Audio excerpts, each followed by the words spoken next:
बिस्मिल्लाहिर्रहमानिर्रहीम।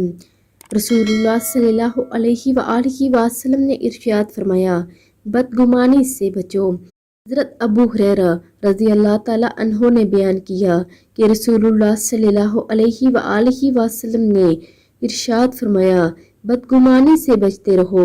बदगुमानी अक्सर तहकीक के बाद झूठी बात साबित होती है।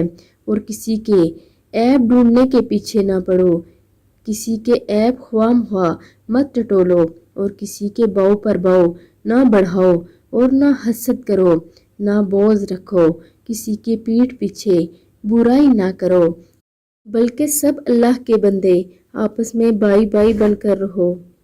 इसके साथ ही बदगुमानी के नुकसानात भी हैं।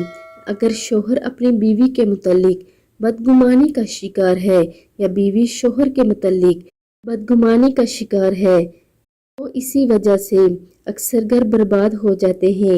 अक्सर शागिर्द उस्ताद के मुतालिक बदगुमानी रखता हो तो वो उस्ताद से इस बदगुमानी की वजह से इल्म सीखने से महरूम हो जाता है। और अक्सर लोग अपने इमाम मस्जिद के मुतालिक बदगुमानी का शिकार होकर जमात से नमाज अदा करना तर्क कर देते हैं।